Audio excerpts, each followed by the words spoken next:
Olha isso, esse é muito bom. Olá, meus amores, eu comprei esse livro aqui já faz um tempo, mas ele tava ali em cima das minhas coisas e meio largado. Eu decidi ver ele esses dias que eu tava num ócio criativo meio com preguiça, mas valeu a pena, ótimo livro. Por que o seu filho de 5 anos não poderia ter feito isso? Essa é uma pergunta mística, né, da arte. A gente já se deparou com muitas obras, ou se a gente não pensou nisso, alguém que a gente conhece já pensou, sei lá, de ver uma obra X, tipo Cy Twombly. Cy Twombly é um das que as pessoas adoram falar, né? Que, meu filho poderia ter feito isso, ou uma criança poderia ter feito isso, você jura que isso é uma obra de arte?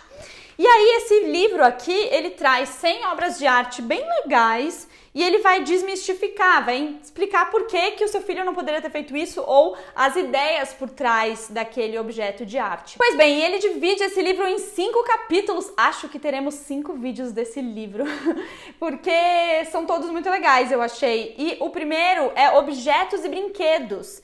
E eu vou começar por esse. A primeira obra é o Lobster Phone, do Salvador Dalí, de 1936. Apesar de ter sido rejeitado pelos surrealistas em 1939, o Salvador Dalí continuou criando obras surreais com filme, escultura, pintura. Ele inventou esse método que ele chamou de crítico paranoico, baseado em teorias do Freud. Então ele se induzia a um estado alucinatório, onde ele conseguia acessar melhor o inconsciente, e o resultado eram essas associações bizarras como o telefone e a lagosta. Ele produziu essa obra para um dos maiores colecionadores de arte surrealista de então, Edward James, e ela é cheia de símbolos e conotações sexuais. A ideia é que os órgãos sexuais da lagosta fiquem exatamente no lugar do fone onde a pessoa põe a boca. A ideia veio quando ele estava escrevendo sobre telefones e lagosta no seu livro A Vida Secreta de Salvador Dalí. Ele escreve: eu não entendo por que quando eu peço uma lagosta grelhada em um restaurante, nunca me servem um telefone cozido. O Dalí era essa pessoa, né? O André Breton apelidou ele de Ávida Dollars, que é um anagrama de Salvador Dalí, em referência a esse jeitão ganancioso dele. Mas desde os anos 30 ele produz objetos surrealistas acreditando que eles podem revelar anseios inconscientes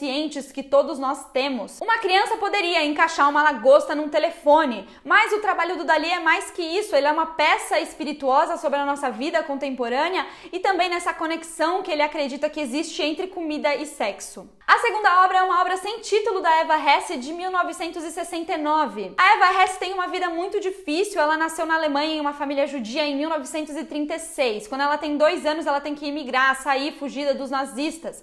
Com 10 anos, a mãe dela se suicida e ela mesma morre aos 34 anos, muito nova, com um tumor no cérebro. Entre 66 e 70, ela cria usando uma variedade de materiais como látex, fibra de vidro, corda, fita, resina.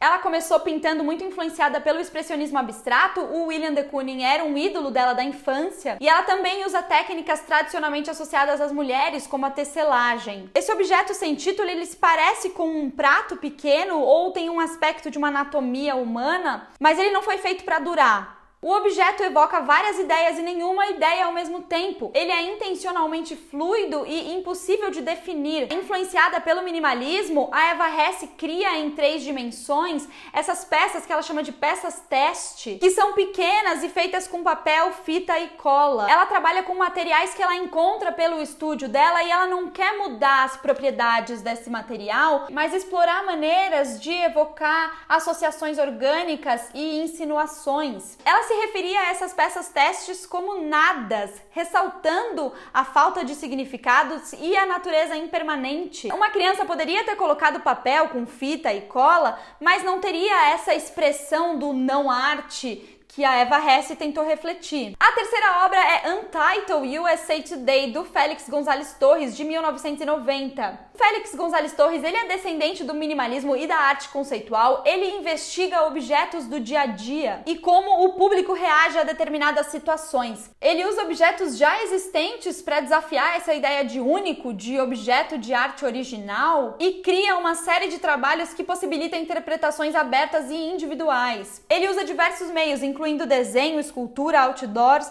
entre outros itens inusitados como bulbos de lâmpadas, relógios, espelhos. E ele explora temas pessoais, públicos e políticos através de abordagens poéticas e nostálgicas. E ele também é conhecido pelos seus trabalhos sensoriais que convidam o público a participar, que é o caso do Untitled USA Today. A obra consiste de uma pilha de balas que pode ser instalada em diversas configurações. O embrulho das balas é das cores da bandeira dos Estados Unidos. E a princípio, o trabalho evoca memórias da infância, a inocência, o compartilhar. Convida o público a contemplar passado, presente e futuro, já que a obra tem tato, visão, paladar. À medida que as pessoas vão pegando os doces, a obra vai diminuindo de tamanho.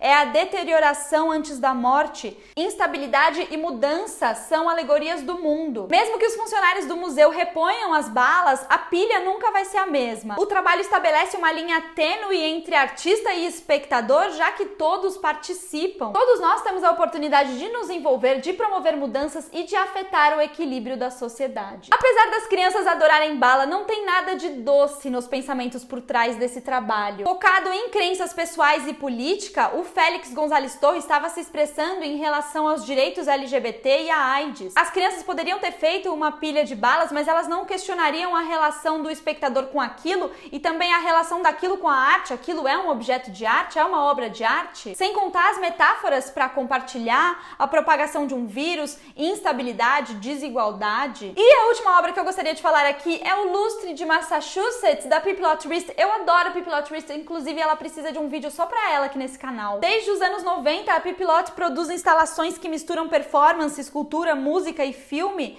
explorando questões sobre gênero, o corpo, relacionamento entre indivíduos e em grupos. E o imaginário dela é sempre muito colorido, vivo, vibrante e traz elementos da vida contemporânea. No Lustre de Massachusetts, fileiras de roupas íntimas coloridas estão penduradas em molduras circulares. É como se fosse um varal com as roupas secando. Essa instalação tem uma iluminação que vem de dentro e também uma projeção na parte de fora, com flores, grama, o céu. A instalação foi feita com roupas íntimas da artista, de amigas, de familiares e encoraja o espectador a pensar sobre questões de gênero, sexualidade, o corpo humano. A instalação tem cores suaves que transmitem um senso de alegria e serenidade, mas apesar de ser um trabalho direto e descomplicado, ele não tem nada de infantil, porque ele trata de questões sobre o feminino, o feminismo e os tabus que rondam esse tema. A Pippi Lothrist diz: essa parte do corpo é muito sagrada, é o lugar por onde entramos no mundo, o centro do prazer sexual e por onde saem os restos do corpo. Legal, né, gente? Eu gostei muito desse livro, eu acho que não tem traduzido, também não sei se tem, bom, deve ter em alguma livraria ali online, deve dar pra comprar.